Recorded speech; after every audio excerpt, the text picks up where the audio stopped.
नमस्कार, मैं विश्वंभरा भारती एक बार फिर अपने इसी चैनल के माध्यम से आप लोगों के लिए कुछ मोटिवेशनल व्यूज लेकर उपस्थित हुई हूँ। जिंदगी में विकास हर एक व्यक्ति चाहता है। एक व्यक्ति अगर अरबपति है तो वो खरबपति बनना चाहता है, अगर कोई लखपति है तो वो करोड़पति बनना चाहता है। विकास सफलता की सीढ़ी भी है और रुकना चाहिए भी नहीं। पानी एक स्थान पर रुक जाए तो सड़ान मारने लग जाता है। बहता हुआ पानी ही सुंदर लगता है। इसलिए व्यक्ति जीवन में सदैव विकास करता रहे, तभी उसके जीवन में हर्षोल्लास बना रह सकता है।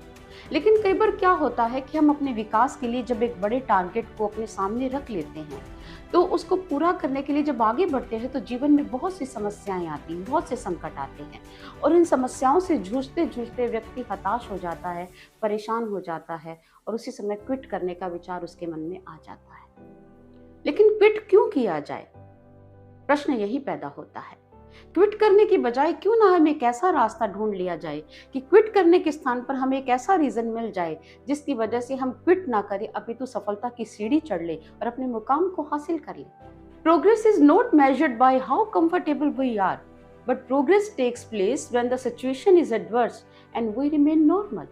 सफलता तो उसे ही कहते हैं कि एक व्यक्ति ने तमाम कठिनाइयों को सहन करके भी अपने मुकाम को प्राप्त कर लिया। वो इतिहास में और समाज के पन्नों में सदा के लिए अमर हो जाता है और लोग उसकी उदाहरण देते हैं। आज भी समाज में कितने ऐसे जीवंत पात्र हैं। व्यक्ति के पास एक रीजन होना चाहिए उस सफलता की ओर बढ़ने के लिए। तमाम सुविधाएं, तमाम मार्ग अपने आप खुलते जाते हैं। उदाहरण स्वरूप हम बात करते हैं महात्मा गांधी जी की।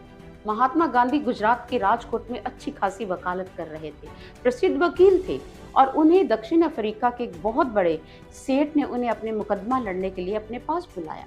बाय शिप वो डरबन पहुंचे और वहां से उन्होंने आगे बाय ट्रेन उनके पास पहुंचना था। उनके पास प्रथम श्रेणी की टिकट भी थी और वो रेल के डिब्बे में बैठे हैं, अपनी बर्थ में बैठे हैं और वहीं पर क्या हुआ, तभी उन्हें वहां से उतरने के लिए कह दिया और मुद्दा मात्र एक ही था, नस्ल भेद। महात्मा गांधी जी ने कहा, मेरे पास प्रथम श्रेणी की टिकट है तो मुझे ट्रेन से नहीं उतार सकते, लेकिन महात्मा गांधी जी को पकड़कर जबरदस्ती नीचे फेंक दिया। मात्र यही एक रीजन, जहां पर उन्हें नीचे फेंका और उनको पूरी सर्दी में वेटिंग रूम में अपनी रात बितानी पड़ी। वो एक रात नहीं थी, वो मानो एक नींव थी, एक ऐसे आंदोलन की नींव जो भारत में उन लोगों को जड़ से उखाड़ने के लिए पर्याप्त थी जो नस्ल भेद पैदा कर रहे हैं, जो भारत को तोड़ने का कार्य कर रहे हैं। एक रीजन, मात्र एक कारण जिसने महात्मा गांधी में अलग जगाई। महात्मा वो पहले नहीं थे। महात्माओं ने तब कहा जब उन्होंने गांधीवादी विचारधारा का बीज उस समय वहीं उसी वेटिंग रूम में रोपित कर दिए। इसी तरह आपको इतिहास में और भी ऐसे उदाहरण मिलेंगे। जब हिटलर ने ऑस्ट्रिया पर आक्रमण कर दिया, यहूदियों को पकड़ पकड़ कर जब बंदी गृह में डाल दिया गया और उनको कष्ट दिए गए, उनको यातनाएं दी गई, तो उस समय इतनी पीड़ादायक स्थिति में एक ऐसा डॉक्टर भी था जो एक मनोवैज्ञानिक था, विक्टर फ्रैंकल। उस समय उनके 90% जो साथी थे वो उन यातनाओं की स्थिति को सहन नहीं कर पाए। मानो कुछ लोगों ने उन यातनाओं से ही अपना दम तोड़ दिया और कुछ ने सुसाइड कमिट किया। लेकिन उस समय विक्टर फ्रैंकल के पास एक ही ऐसा कारण था, सिर्फ एक ऐसा कारण कि नहीं, मैं यूं नहीं मरना चाहता, मैं ऐसे मरूंगा भी नहीं, मुझे अपने परिवार से मिलना है। मुझे ये नहीं पता मेरी पत्नी कहाँ है, मेरा परिवार कहाँ है, उनसे मिले बगैर मेरे जीवन का लक्ष्य पूरा नहीं हो सकता। मात्र एक कारण था, अपने परिवार से मिलना, अपनी पत्नी से मिलना।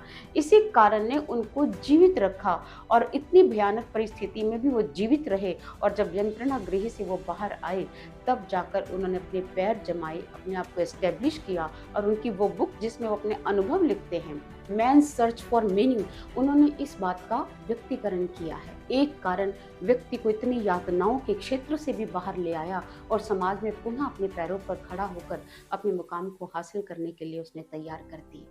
ऐसा नहीं है कि जीवन में दुख नहीं आते या संकट नहीं आते, लेकिन एक कारण जीवन में ऐसा जरूर होना चाहिए जिसके लिए हम जिएं और अपने लक्ष्य को प्राप्त कर ले और वो कारण हमें कभी रुकने ना दे। अमेरिका के बेस्ट ब्रेन सर्जन कौन है? Doctor Q. उनका कभी जीवन इतिहास खोल कर देखिएगा, पढ़कर देखिएगा। मेक्सिको के गरीब परिवार में पैदा हुए थे, जीवन में बहुत अभाव देखे। पिता एक सामान्य व्यक्ति थे, एक सामान्य श्रमिक थे। वो चाहते थे कि उनका बेटा कुछ बने, वो नहीं चाहते थे कि वो उनकी तरह सामान्य एक लेबर की तरह कार्य करे। और वो अपने पिता को इस प्रकार से श्रम करता देखता था। अपनी जन्मभूमि को छोड़कर उन्होंने अमेरिका का चयन किया और वहाँ पर आकर अपना श्रम करने लगे, अपना पुरुषार्थ करने लगे। धीरे-धीरे उनके एक अच्छे स्कूल में उनकी एडमिशन करवाई उनके पिता ने। पढ़ते-पढ़ते उन तमाम अभावों में से गुज़रते हुए कि बस एक ही रीज़न था कि मेरे पिता जो चाहते हैं मैं वो बनकर दिखाऊँ, ये रीज़न मुझे कभी रुकने नहीं दे सकता। अच्छे स्कूल में पिता के कहने पर एडमिशन हो गई। पिता की प्रार्थना और गुहार पर वहाँ भी उनके कपड़ों पर अमीर बच्चे उपहास करते, उनके शूज़ देखकर उपहास करते, लेकिन वो रुके नहीं। उनके पास एक ही कारण था, एक दिन मुझे अपने पिता के लिए कुछ बड़ा आदमी बनकर दिखाना है, उनका स्वप्न पूरा करना है। और फिर उन्होंने एक बड़ी यूनिवर्सिटी में एडमिशन ली, अपनी अपनी स्टडी पूरी की, अपना डिप्लोमा पूरा किया, एक बहुत अच्छे सर्जन बनकर सामने आए। और आज भी उनके तमाम अनुभवों को अगर हम पढ़ें तो हमारे पास एक कारण पर्याप्त है कि हम भी कभी रुके ना। आपके जीवन में भी कोई कारण होगा। सोचिए, आपकी माँ ने आपके लिए भरसक प्रयत्न किया होगा, पुरुषार्थ किया होगा, अपने शरीर का ध्यान ना रखे बिना आपको खड़ा करने में, आपको बड़ा बनाने के लिए उन्होंने दिन रात काम किया होगा। वो माँ ही आपके लिए एक पर्याप्त कारण है कि आप अपने जीवन में आगे बढ़िए, सफलता के कदम चूमिए, रुकिए मत।